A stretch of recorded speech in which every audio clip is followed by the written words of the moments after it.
Bismillahir Rahmanir Rahim. Alhamdulillahi Rabbil Alameen. Wassalatu wassalamu ala Rasulillah wa ala alihi wa sahbihi ajmain, amma ba'd. First of all, I want to thank all of you for coming today, for giving your time and giving your attention to this event. And your time is the attention, is the most precious thing in your world. And it shows that you are concerned with the topic that we will be looking at today. And it is your presence that I hope will motivate and encourage me to engage the topic. And in fact, I don't want it to be a monologue. Let's rather look at it as a way to start the conversation, because I'm not here to indoctrinate you with my ideas, but rather just to kind of throw a few thought-provoking ideas and concepts, you could say. So our topic today is being Muslim in the modern times. So my topic will be mostly concerned with the second part, what it means to be in modern times. I'm not going to lecture about what it means to be a Muslim. I don't have authority about it, but I will try to make sense of what it means to be in a modern world today. What is modern world? And I want to move straight in the beginning from the modern as an adjective. I want to move to the modernity as a noun. Modernity is a very complex concept. I'm not here to define it, and I'm not here to give it a precise definition, because modernity is still today a topic for intense debate and conversation and discussion within the field of human and social studies. So I'm not here to define modernity, but I will try to describe modernity. I will try to, as I say, not to give you the answers, but rather I want all of us to start asking questions. That's the most interesting thing.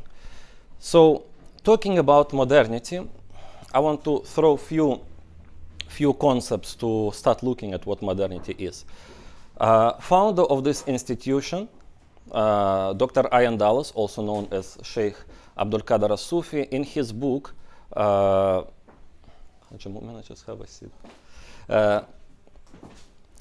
Ian Dulles, in his book, The Time of the Bedouin, describing modernity, just in the beginning of his book, literally in the first lines, he said that it is a version of reality.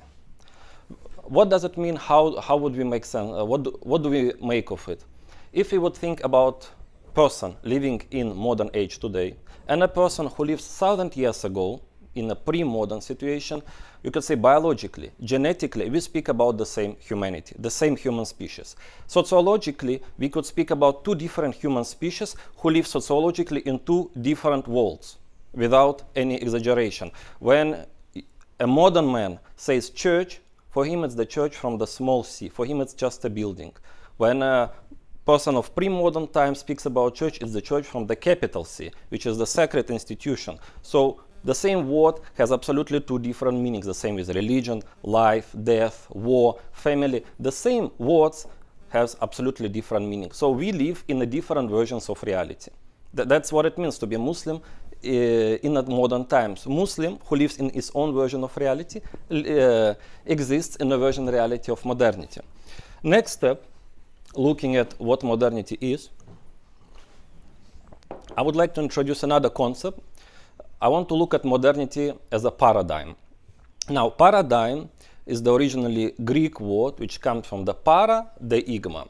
Deigma in Greek means everything what appears, everything what manifests, phenomenons. So we are surrounded today by social phenomenons. There is a social phenomenon of democracy, liberal ideology, nation state, human rights, capitalism, secularism, this belief in progress and development. All of these are social phenomena. These are the igmas. But para means beyond. Para the igma, what is beyond the phenomena? What beyond all of these phenomena is the modernity. All these phenomena appear from modernity. If I could give a metaphor, I would say modernity or paradigm is like a soil. And these social phenomena, they are like a vegetation. Every particular vegetation requires a particular specific soil so it could grow. So you could not think of all the social phenomena growing from other paradigm except modernity. Any attempt to plant the vegetation or the tree of nation state on an African soil, which is still pre-modern soil, it's not the soil of modernity, we can say this vegetation not going to grow, and this is what is known in the current, when they speak about current events, they speak about failed state. It is not growing. Is it the fault of African societies, which are still pre-modern, or it's the problem lies in the institution of nation state per se, which requires modernity for it to grow? So modernity, we can say, it's a version reality.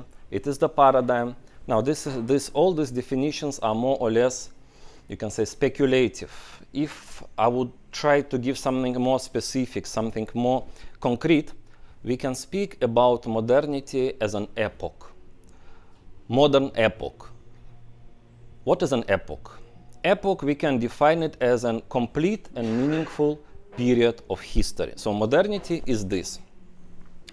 The problem, and that's what makes the concept of modernity so complex, there is still a debate, is modernity finished or not? As I said in the beginning, modernity is a subject of debate within the world, within the field of human and social studies. We already today, we see the glimpses of the new coming world. We see the world is going digital. We see the networks. We see 3D printing. They already speak about biotechnologies. We speak about social network, virtual reality. This new world is still coming, and because this world is not still here, we cannot make sense of modern time. Is it a new world coming, or it will be a continuation of modernity in a new quality? This is the debate which is still happening in the field of human and social studies. Is modernity ended or not? And because modernity is not apparently complete, as I say, epoch is a complete and meaningful period of history. Because it's not complete, we cannot truly make sense of what modernity is. Not only we don't know, did it end or not, or where does it end, when will it end? There is actually debate in the field of social studies, where does modernity begin? Where everybody defines modernity according to his own way of making sense of modernity. One of the dates, one date which, and one event which is normally associated with the beginning of modernity is, as you know, French Revolution. French Revolution was the first event in the history of humanity when the humanity tried to build society purely on rational principles. That's what we will speak further about. Some say modernity begins with French Revolution, 1789. Somebody would say it begins with Westphalian Treaty, 1648. Somebody will say that modernity actually begins with Reformation, and then we put modernity to the 1517, Martin Luther, beginning of Reformation. Somebody might go even a bit further in history and will say modernity begins with the fall of Constantinople, 1453, when all the Greeks who inherited the ancient Greek knowledge were afraid of the religious persecution from the Muslim, and they have to move to the west, to the Europe, and then at this caused, or at least facilitated, at least beginning of Renaissance. Then of course we have very extravagant opinions such as Nietzsche, for example, who dated beginning of modernity with Socrates. The philosophy was breakaway of the ancient tradition. This is a very extravagant opinion. But what is important, there is no consensus. Where does modernity begin? However, when we speak about modernity, traditionally we are taught and we are told that on its way to modernity, Western civilization went through 3 stages, or you could say it entered 3 doors. The door of Renaissance, the door of Reformation, and the door of Enlightenment. Essence of modernity lies in the period, in the ideas and the ideals of Enlightenment. And I want to talk a bit about this, why it is specifically Enlightenment which represents the spirit of modernity. Now, what is Renaissance? Renaissance, as you know, means rebirth, revival. Revival of what? Of the ancient Greek, ancient classical legacy, Greek and Roman. Renaissance is only the beginning. Despite all of its humanism, despite all of its, you could say, worldliness, and despite you have in Renaissance, you already have Erasmus of Netherlands, who speaks about freedom of human will, who speaks about human intellect, and he will later be a source of inspiration for later for Rabelais, for Montaigne. Despite all of this, Renaissance, in its logic and in its essence, is directed backwards, is directed to the past. Renaissance is the rebirth of the past, For example, you find the same Machiavelli, the thinker of the times of Renaissance, despite his criticism of Christianity, he criticizes it based on looking back at the ancient Roman legacy and saying that in the ancient Roman times we have the free spirit of republic and the Christianity replaced it with the slavish obedience. So as much it is a rebellion against the Catholic Church and religion, but at the same time it's the rebellion which looks backwards. And Reformation is, as we know, played an important role in desacralization of power. It abolished church as an institution, but this abolishment of the church from capital C, abolishment of the hierarchy, or a sacred hierarchy of the Catholic Church, was based again at looking backwards, at looking at the past. Martin Luther was saying, look at the past, look at the first apostles. There was no hierarchy. There was no this exclusivist elites among them. Based on this, he undermined the authority of Pope, the authority of the whole sacred ecclesiastical hierarchy. But it was based again and looking at the back, looking at the first time of the disciples and the apostles of Jesus Christ. So essentially, for him, it was again going back to the time of apostles. And also, Reformation doesn't mean enlightenment, because the same man who initiated the movement of Reformation, Martin Luther, did not have a very favorable perspective, did not think a lot, did not favor intellect a lot, and the intellect will become the cornerstone of enlightenment. It is known that Martin Luther said that the intellect essentially is a tool of devil. Intellect is the one which follows desires, and you don't have to guess what he think about philosophy and rational inquiry.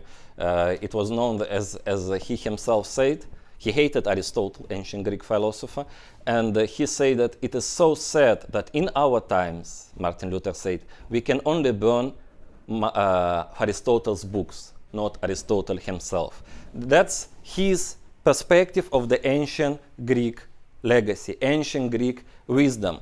And Reformation without enlightenment is not yet modernity. If you want to look at the society which is built by the Protestants who did not have enlightenment, we should look at the South Africa in a time of apartheid. It was established by the Afrikaners, those who are as an ethnos. As you know, beginning of settlement, it begins of 1652, is the Protestants who did not have enlightenment. As a result of it, we have in the 20th century, when we were after end of the Second World War, 1948, National Party comes to power. 1950s, we have Group Areas Act. In the 20th century, in the decolonial movement, in the time when Afro-Americans are struggling for their right, we have the apartheid regime in South Africa. How else would you explain it? This is the Protestantism without enlightenment. So if you would take these two features, what separates and what distinguishes enlightenment from Renaissance and from Reformation, which is believe in progress, not looking backwards, rather have a very optimistic expectation from the future, as well as rationalism, relying on your intellect. This, what distinguishes enlightenment from Reformation and from Renaissance, this will give us the fourth way of looking at modernity. And this is modernity as a project. Modernity is a project. It has a goal, it has a direction. It has a teleological dimension, this paradigm. And in fact, Jürgen Habermas, the German philosopher,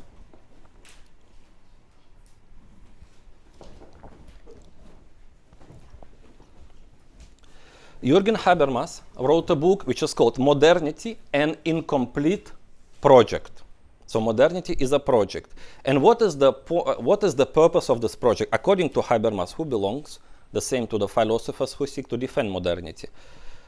The purpose of enlightenment, which represents essence of modernity, is rational organization of everyday social life. These are the times we live in. This is the meaning of paradigm of modernity. This is the purpose and goal and direction of this project. A rational organization of everyday social life. What it means, and that's why we say French Revolution meant the beginning of modernity, not in a world of ideals, but in a world of our sensual reality. So modernity, enlightenment, modernity as a project, is the attempt to reinterpret the world, to break away from all those premises, from all those ideas which are not based on intellect, attempt to establish society exclusively on a rational principle. And if that's the purpose of modernity, then we have to make sense what is intellect. Because if modernity is all about rationalization, what is intellect, what modernity means when they say intellect. For this, we have to very briefly, few indications of the philosophers of modernity who spoke about what intellect is. Now I would like to start with René Descartes. René Descartes, that expression that we all familiar with today, mind and body as a distinction between the two. Now, mind-body dualism comes from Descartes. Essentially, Descartes was saying that our existence, us, we made of two substances. There is a physical, which is the body, and there is something which he used to call, he called it mental substance. We could also call soul, which is non-material. Now, these two substances are not dependent on each other. So intellect is not dependent on material. So if you would tell Descartes today that our thinking is just the biology and chemistry in our brain, Descartes would laugh at us. Because he said, no, mental substance has absolutely not related to the physical substance. So intellect is a tool to understand existence, which and this intellect exists absolutely independently from the physical reality. That's, as we know, Descartes is known for cogito ergo sum. I think, therefore I am. The first premise is the fact that he's thinking. That is the beginning of all knowledge. He's first say, I think, that it means I exist, and then further in the book he establishes an existence of the external world, existence of God, etc., etc. But he begins with what? With I think. This is the foundation. Next, now this is 17th century, France. Next thinker which contributed very significantly to the philosophy of mind, and we say it's all about mind, it's all about rationalism in time of enlightenment, in modernity, is David Hume. David Hume belonged to the British tradition, what is known as British empirical philosophers, those who are represented by John Locke, David Hume, George Berkeley, John Stuart Mill, Thomas Reid. So with all their differences, this school can be described as the school which makes an assumption the only knowledge, the factual knowledge, is the one that we receive through our senses. Not imagination, not speculations, no, senses. These are the facts, concrete, real facts. So what David Hume has to say? David Hume rejects intellect in the way it is defined by René Descartes. Now, there is he gives a very famous metaphor of what intellect is, according to David Hume, metaphor of theater. Now, you know, Shakespeare said the whole world is a theater and people are the actors. David Hume said, no, the mind is a theater, and the thoughts, the perception of the mind are the actors. Now, what he means by this? According to David Hume, intellect or perception of our mind essentially can be divided into two categories. First one is what he called impressions. Impressions is the one which is based on sensual, the one based on your senses. Now you hear my voice, this is impression. You see myself, you see my body, this is impression, according to David Hume. But also we have something what he called ideas. Ideas is the things which are not sensual, but they also exist in your mind. What is important to understand the philosophy of mind, according to David Hume, is that he believed that all ideas, all this conceptual, speculative, everything what you imagine, these concepts which are not sensual, essentially they all go back to the sensual perception, to the impressions that you had before. For example, you have things which you could call love, hate. This concept, which is not a material, at the end of the day, according to David Hume goes back to the physical acts, sensual, that you have received in your life, and later you conceptualize it as an idea. But in the end of the day, all ideas go back to the sensual perception.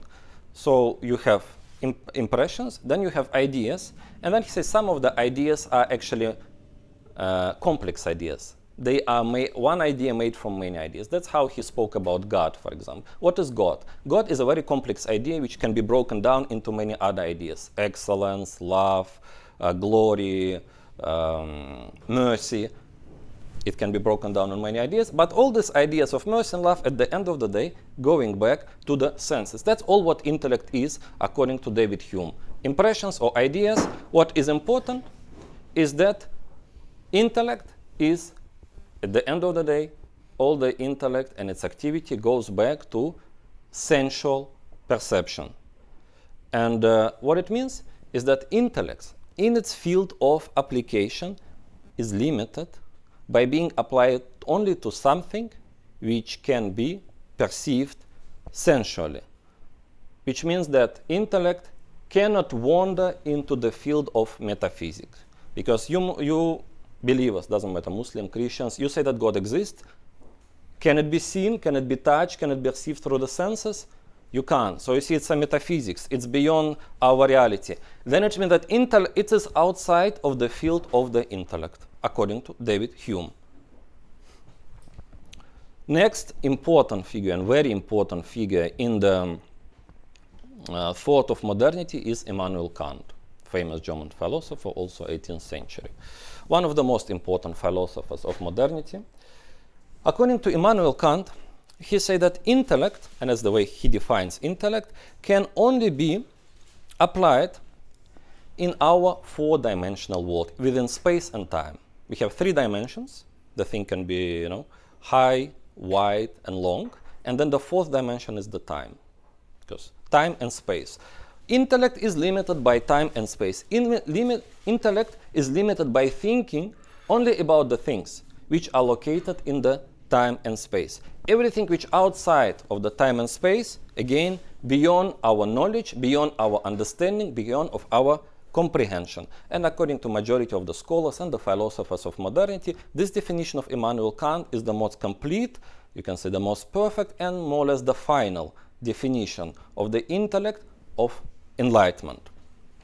Now, just a note on this point, in the field of physics today, the scientists speak already about 11 dimensions.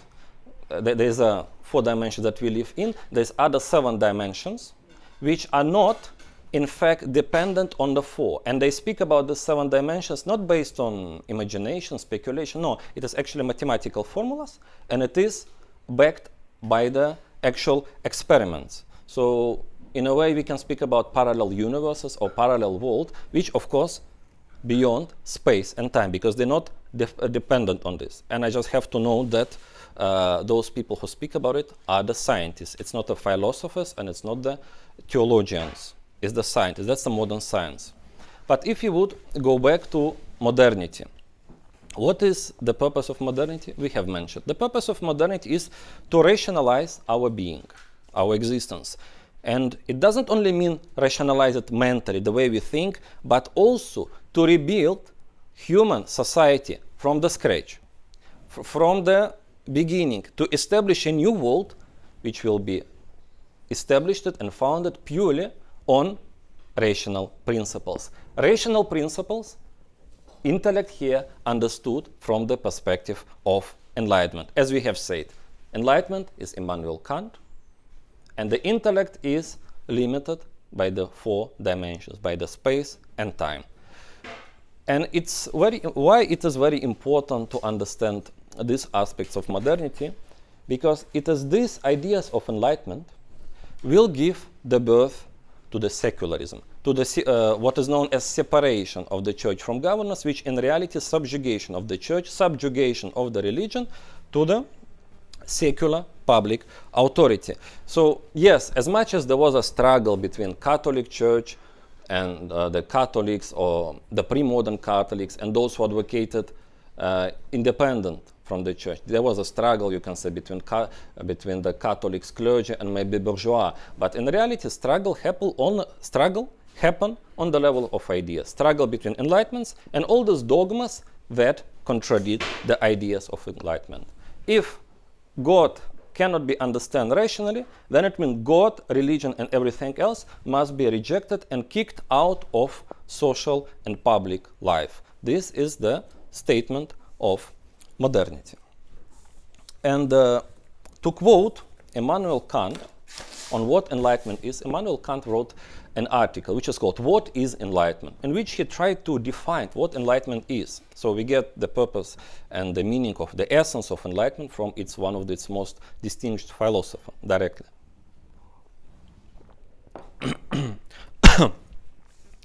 So he said in the beginning of his article, he writes, "Enlightenment is man's emergence from his self-imposed knowledge."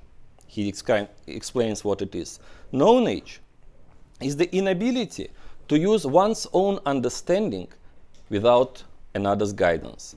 This knowledge is self-imposed if its cause lies not in lack of understanding, but in indecision and lack of courage to use one's own mind without another's guidance, which obviously these words, by extension, apply to everybody who would like to be guided, who would like his thinking to be guided by anything else except the intellect. Religion, tradition, culture, scriptures, revelation. This is lack of intellectual courage, according to Immanuel Kant. He said, "Dare to know, sapere aude. Have the courage to use your own understanding is therefore the motto of enlightenment." This is what enlightenment is, using an intellect. So what it means is that the intellect, human being, must be autonomous. It must be independent. This is the understanding of modern freedom. Freedom from what? Autonomy from what? From religion, from tradition, from cultural heritage and legacy. And then we have, of course, a French Revolution. Those who implemented the slogans from the field of theory and philosophy to the field of reality, to the field of public life. And as you know, the slogan was liberté, égalité, fraternité. Liberté, égalité, fraternité. Liberty from what? Liberty from tradition, from everything which limits the intellect, from everything which causes this, what he called knowledge, lack of courage. When we speak equality, equality means abolishing the old hierarchy of the estates. When we have clergy, nobles, and then the common people, all of this came from tradition, from legacy.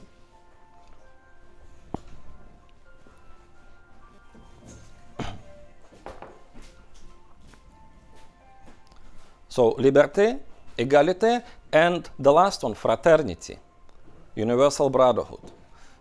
Fraternity implies that these principles of enlightenment are not particular only to French philosophers or even to European, to Western philosophers. These principles are universal. They are applicable and they are true for the whole humanity. So these essentially three principles of enlightenment: rationality, freedom, because the intellect must be free, and then universality, extending these principles over the whole world. So paradigm of modernity declares itself to be universal paradigm, the paradigm which is applicable to the whole humanity. So the meaning of this brotherhood, the meaning of this fraternity, when modernity tells that we accept all the peoples on the land, it implies that we accept you, but with the condition that you also reject revelation, you reject belief, you reject religion from the public life. It's like saying, I accept you the way you are, but you must be the way I want you to be. This is the contradiction of enlightenment. When we speak, this is the meaning of universality, and this is the meaning of universal brotherhood of modernity. You must be free. We allow you freedom, and we say that you must be free, but free in our understanding what it means to be free. You must be equal, but in our understanding of equality. You must think rationally, yes, but when we speak about rationality, we speak about intellect understood from the modern perspective, understood from the perspective of enlightenment. And society, finally, must be built based on rational principles. It must be ruled based on the laws which are devised based on rational thinking, not based on a legacy from ancestors and not based on the revelations from gods or prophets.